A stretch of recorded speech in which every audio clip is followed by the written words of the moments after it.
Hey guys, welcome back to our channel Business Ideas. In this video, we'll be talking about stocks and how to make money with them.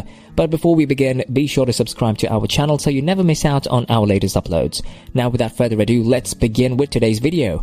Stocks are an investment. That means you own a share in the company that issued the stock. Simply put, stocks are a way to build wealth. This is how ordinary people invest in some of the most successful companies in the world. For companies, stocks are a way to raise money to fund growth, products, and other initiatives.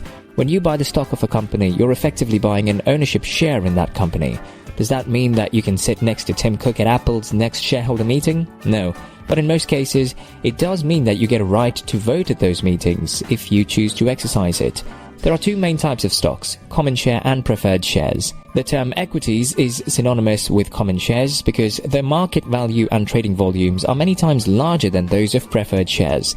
The main distinction between the two is that common shares usually carry voting rights that enable the common shareholder to have a say in corporate meetings and elections, while preferred shares generally do not have voting rights. Preferred shares are so named because preferred shareholders have priority over common shareholders to receive dividends as well as assets in the event of a liquidation. Common stock can be further classified in terms of their voting rights. While the basic premise of common shares is that they should have equal voting rights, one vote per share held, some companies have dual or multiple classes of stock with varying or different voting rights attached to each class. In such a dual class structure, Class A shares may have 10 votes per share, Class B may only have 1 vote per share. Dual or multiple class share structures are designed to enable the founders of a company to control its fortunes, strategic direction, and ability to innovate. How do stocks work? Companies sell shares in their business to raise money. Then they use that money for various initiatives. A company might use money raised from a stock offering to fund new products or product lines, to invest in growth, to expand their operations, or to pay off debt. Companies typically begin to issue shares in their stock through a process called an initial public offering or an IPO. You can learn more about IPOs in our guide. Once a company's stock is on the market, it can be bought and sold among investors. If you decide to buy a stock, you'll often buy it not from the company itself, but from an investor or another investor who wants to sell the stock. Likewise, if you want to sell a stock, you'll sell to another investor who wants to buy. These trades are handled through a stock exchange with a broker representing each investor. Many investors these days use online stockbrokers, buying and selling stocks through the broker's trading platform, which connects them to the exchanges. If you don't have a brokerage account, you'll need one to buy stocks. Why companies issue shares? Many of today's corporate giants started as small private entities launched by a visionary founder a few decades ago. Thinking of Jack Ma incubating Alibaba from his apartment in Hangzhou, China in 1999, or Mark Zuckerberg founding the earliest version of Facebook, now Meta, from his Harvard University dorm room in 2004. Technology giants like these have become among the biggest companies in the world within a couple of decades. However, growing at such a frantic pace requires access to a massive amount of capital. In order to make the transition from an idea germinating in an entrepreneur's brain to an operating company, they need to lease an office or a factory, hire employees, buy equipment and raw materials, and put in place a sales and distribution network, among other things. These resources require significant amounts of capital, depending on the scale and scope of the business. Listing shares.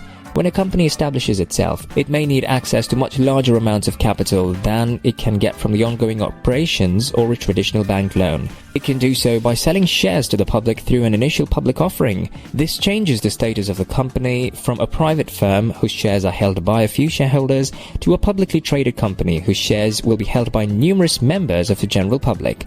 The IPO also offers investors in the company an opportunity to cash out part of their stake, often reaping very handsome rewards in the process.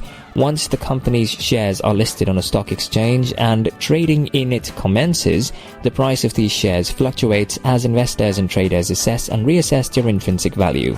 There are many different ratios and metrics that can be used to value stocks, of which the single most popular measure is probably the price to earnings or PE ratio.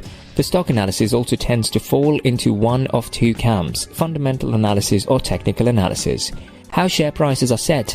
The prices of shares on a stock market can be set in a number of ways. The most common way is through an auction process where buyers and sellers place bids and offers to buy or sell. A bid is the price at which somebody wishes to buy, and an offer or ask is the price at which someone wishes to sell. When the bid and ask coincide, a trade is made. The overall market is made up of millions of investors and traders who may have differing ideas about the value of a specific stock and thus the price at which they are willing to buy or sell it. The thousands of transactions that occur as these investors and traders convert their intentions into actions by buying and or selling a stock cause minute by minute gyrations in it over the course of a trading day. A stock exchange provides a platform where such trading can be easily conducted by matching buyers and sellers of stocks. For the average person to get access to these exchanges, they would need a stockbroker. This stockbroker acts as a middleman between the buyer and the seller. Getting a stockbroker is mostly commonly accomplished by creating an account with a well-established retail broker. Benefits of stock exchange listing. Until recently, the ultimate goal for an entrepreneur was to get his or her company listed on a reputed stock exchange such as NYSE or Nasdaq because of the various obvious benefits, which include an exchange listing means ready liquidity for shares held by the company's shareholders. It enables the company to raise additional funds by issuing more shares. Having publicly tradable shares means it's easier to set up stock option plans that attract talented employees. Listed companies have greater visibility in the market. Analyst coverage and demand from institutional investors can drive up the share price. Listed shares can be used as currency by the company to make acquisitions in which part or all of the consideration is paid in stock. These benefits mean that most large companies are public rather than private.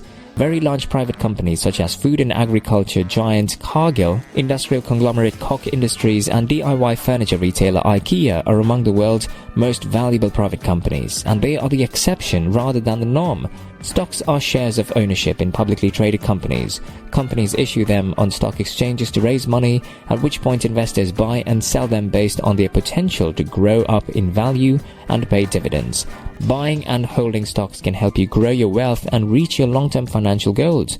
Well guys, that's all we have for you for today. What are your thoughts on this? Get involved and let us know in the comment section down below what you think about today's video. If you liked this video and found it informative, then be sure to give this video a big thumbs up. Also, if you don't want to miss out on any new future videos like these, then be sure to click on the subscribe button and turn on notification under this video so that you're notified the next time we upload a new video. Thanks for watching guys, we hope you have a great day today and we'll see you in the next video.